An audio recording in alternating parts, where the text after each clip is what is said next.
Good morning, ladies and gentlemen. The 9th of July, 2026, 7:35 a.m., and you are listening to the Normal Isn't Necessary podcast, Road Rants, DTE series, where I tell you 213 miles until I need to put gas in my car.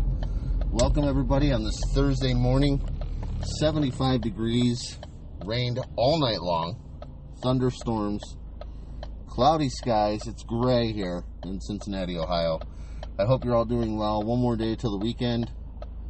Let's chat. Let's rant. Let's complain. Let's talk about stuff. This is what our podcast is based on. Getting it off our chest. So, welcome in, guys. Thanks for stopping by. As I mentioned before, I'm Gumballhead. And I just want to kind of take a quick moment to point you guys in the direction of our TikTok page. If you go check out the Normal Isn't Necessary TikTok page, you'll see some great stuff, as well as the Gumballhead official TikTok page. Check out our carts. We're doing some promos now. We're doing some sales, and go check it out. I think we have dude wipes on there right now that we're promoting. A couple of different things on there. There's a pheromone cologne. Go check them out. Give us a like. Follow us there on social media. And while you're at it, buy something. And continue to promote the show for us. So, July is... I heard my wife the other day say, is this officially the end of summer? I've always looked at July 1st being the beginning of summer. But then I think that the summer is short-lived, so maybe I should give it a little bit more grace. I think April is spring. April and May are spring. June is, I think, technically the beginning of summer. July, August, and then September kind of marks the beginning of autumn or fall, depending on how you look at it. But regardless of what it is, months and months and months of nice weather prior to a series of colder, snowy weather for a few months. It's the cycle. And if we look at the cycle of weather, kind of like our cycle of mentality, it kind of falls in line. In the months of snow and winter, obviously our electric bills, etc., go higher. And so do our payouts for other things, such as, gifts and food, because we eat more, because we're inside more, we get bored more. Just be aware of that when it comes up to those later months when we're starting to spend more time inside. It's definitely a challenge on our mentality. I always say the word menses, on our mentality as well as, our bellies and our budgets. Things change substantially. So, speaking of the start of July and money and this and that and the other thing, we were at a 4th of July barbecue at my in-laws' house on Saturday, and the 4th of July, obviously. And hashtag Rennie Talk was struggling to meet a new friend. So I invited his friend over to hang out with me, and Rennie Talk was already glued to my hip because he was overwhelmed by all the new faces and new people that were there. He didn't know any of them and didn't know what to think. So I kind of helped him, welcomed him into our world. Now, I am generally a shy person. I'm typically very bashful when it comes to meeting new people, learning new people's faces, because, reality is, if I don't know you, I probably haven't made the effort to get to know you. New faces are always interesting. What weirds me out is, in this day and age of social media, when you meet someone new, they find out your first name, and then a couple of days later they add you on, social media, and they're like, hey, you remember me? Let's be friends on Facebook. And sometimes, I don't know how to go about it. Ironically enough, I have a inbox with multiple friend invites of people that I have no clue who they are, or I've met them once. And, don't get offended if I don't add you on social media. If you follow us on Gumballhead's page on Facebook, Explore the Gumball, yeah, I'll add you back. There's nothing on there that's, too personal. But if you follow my personal page, well, there might be a likelihood that I don't follow you back. And it's nothing personal. It really isn't. It's just a matter of, I need some privacy in my life. The same reason why I don't have friends at work follow me. I don't want them to. I work with you. I don't want to know about your vacations because you've been there 4 years and you bonus and you make more money than me. I don't want to know about that stuff. Or your new purchase, or the negativity between you and your significant other. I don't want to have those opinions of people, so I don't add friends at work to social media. Typically, every once in a while I'll add somebody, but you got to kind of earn your way on there, and it's nothing personal. Just one of those things to where we have a right to privacy and we have a right to be who we are. We don't need to be best friends with everybody. Although we love everyone. It's not a matter of that. It's a matter of, just not having the desire to add strangers to our lives. If you want to reach out and add us, great. We'll take a chance, But you do it on TikTok, I'm going to follow you back.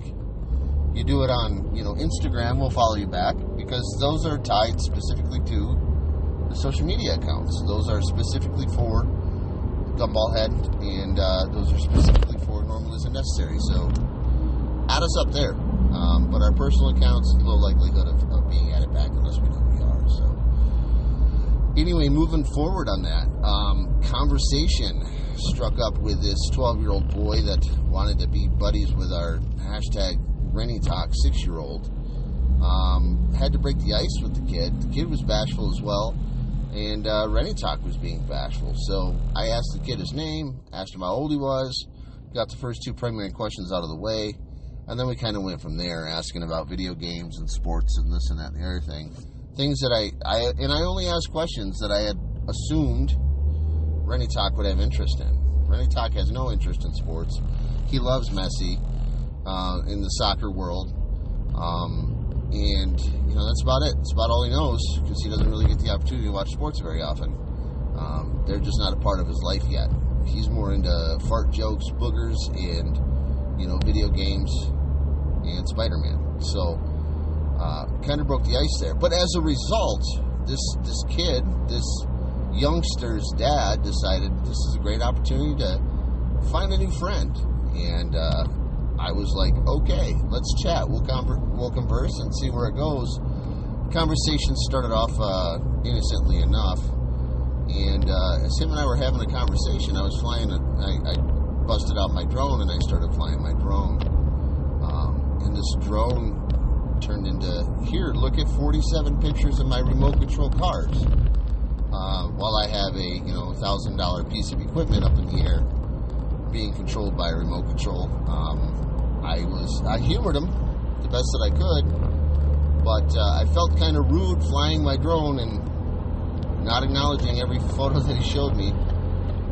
But the truth is I wasn't there to be entertained by photos of a drone, much like photos of a dog or photos of your children while they're in Cancun. I just, that's great that you had that experience, man. I am not the type of person to say I don't care unless you're not in my face, and then I just say I don't care. I just don't.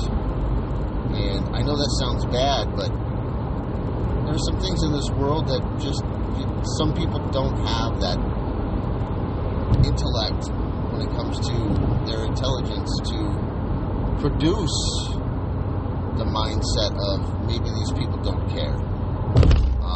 We went quickly from RC cars to baseball cards. I had my Barry Larkin jersey on, and again, conversation started off innocently enough. Oh, you like baseball? Yeah, I like baseball. Who's your team? Oh, I always followed the Tigers. Oh, that's too bad. Well, okay, I like the Cubs. Have you always been a Reds fan? No, as a matter of fact, I haven't. I follow them. I watch them, I listen to them, but it's because I live in Ohio. It's not because I'm a diehard Reds fan. I liked Pete Rose back in the day. I watched Barry Larkin play baseball and a couple other teams, but the Reds have not always been my team. I just like baseball. I don't really have a team. If you bought me a baseball cap and it was Arizona or it was the Toronto Blue Jays or whatever, I'd wear that hat because I like baseball. I don't exactly go out and say, hey, it has to be this jersey or it has to be that jersey. But the conversation was another one of those things where it's like, oh, well, you don't like my team, so I'm going to insult your team. Well, that's fine. You don't know me, so insult away. I'm not going to defend my team. I have no control over them, and I'm just a fan. It's the same thing with football. When people find out that I'm a Bears fan, I get shamed for it. And it's like, wait a minute. Mike Ditka was one of the better coaches of my life, and I really enjoyed watching his team play football. And I kind of continued on with that.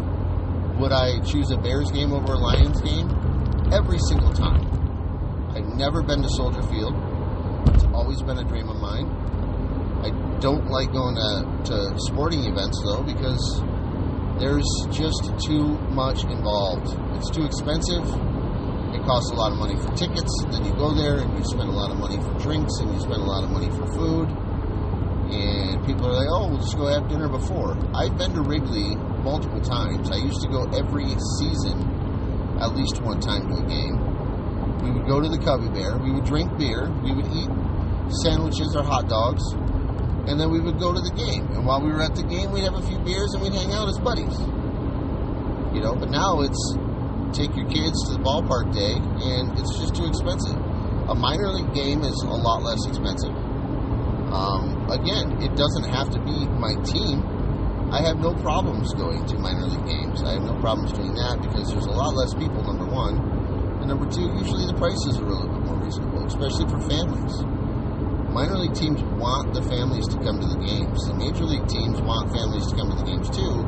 But the big difference is the environment is different. Major League Baseball games are for diehard fans.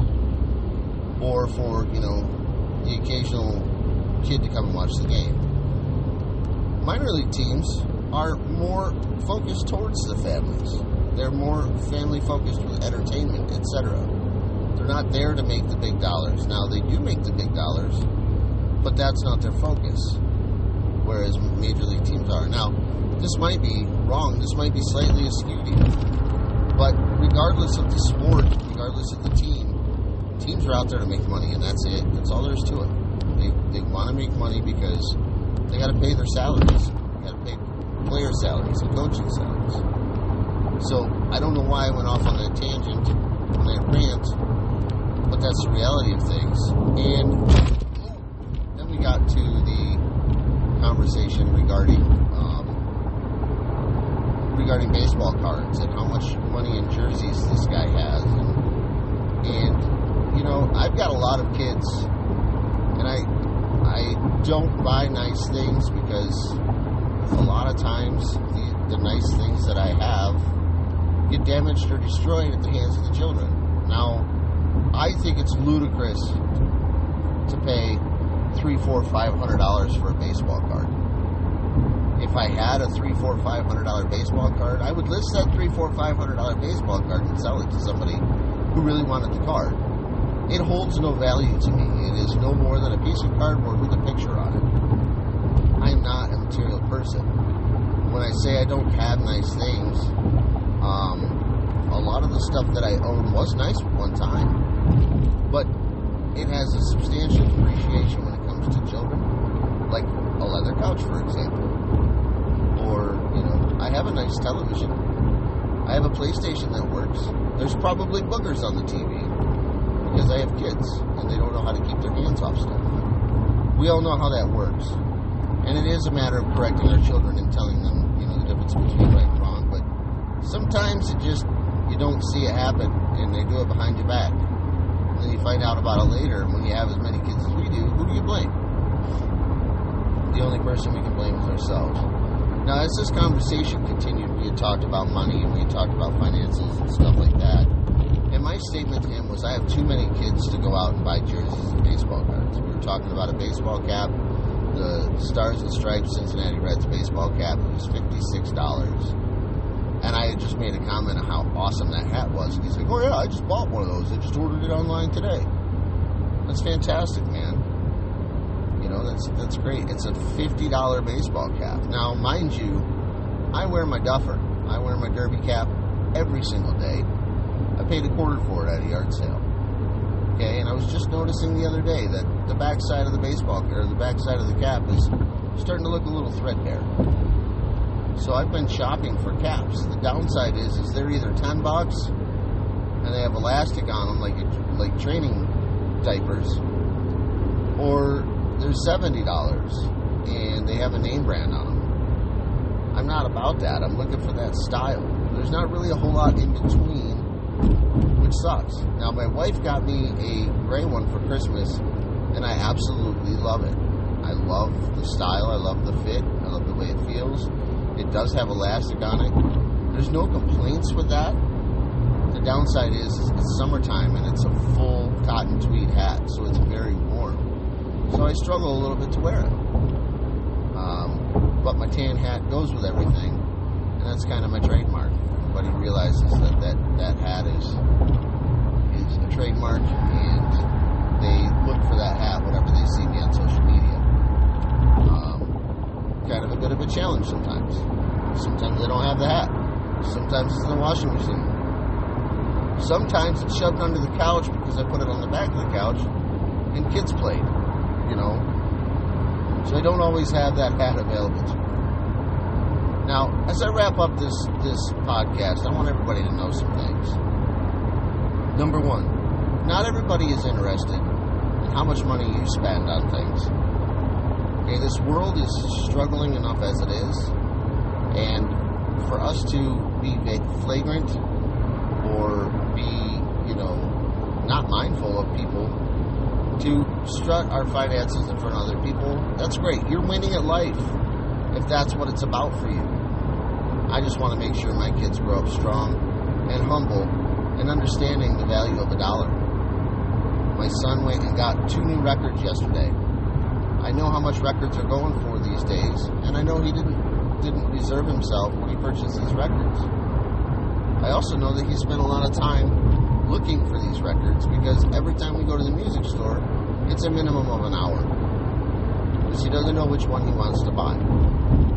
I'm the type of person that if I hear a song and I like it, and I like the rest of the album after listening to it on digital media, that's what I do. I go and I buy that album, I buy that record, I buy that CD, I buy that cassette tape, I buy whatever I can, because at that point I already know what I like. I don't have to go out there and search and thumb through stuff. Do I get sidetracked? Absolutely. Who doesn't? But I don't need to. I don't have to. I can go in and buy something and leave. Same thing with going to stores like Walmart. I don't go to Walmart just to shop around. I go to Walmart with the intention of buying something. If I find something else while I'm there, or if I remember something while I'm there, then I'll pick it up. But I don't just walk up and down every aisle. I don't have enough time in a day to do that stuff anymore. I used to go to the mall just to shop, just see if there was anything I wanted or anything that I needed, because I had money in my pocket and was burning a hole. I don't do that anymore. Number 2, second thing to be mindful of. Not everybody cares about what you have going on in your life, your private life, to a stranger. Nobody really wants to know about that. Maybe once you get to know them, maybe once you add them on social media, they'll look through your pictures and be like, hey, cool, I see you went to Cancun with the kids. I bet that was an experience. But the first time you meet somebody, don't break out the baby pictures. Just don't. I've struggled with that my entire life, caring about other people's stuff, caring about other people's, things, and I've learned in my old age that even with compassion, even with empathy, even with love, even with radical acceptance, there are times, points in my life where I just really, honestly don't care. I just don't. Because you don't have enough room in your brain and in your heart to care about every single thing that comes across your way. You can't do it. It's not possible. It's tough. And if you are the type of person that does that, you've got a lot to worry about. You've got a lot of stress in your life, and that's unnecessary stress, unneeded stress, things that you don't need in your life. Give it up. Give up that focus Same thing with your job. If you care about every little detail that happens in your day-to-day, then you are going to struggle. Don't care who you are. I'm learning that now myself as well. Guys, thanks for tuning in. Hopefully there was some good information in this podcast for you. Until our paths cross, stay strong, stay focused, stay sober. Much love. We'll see you soon.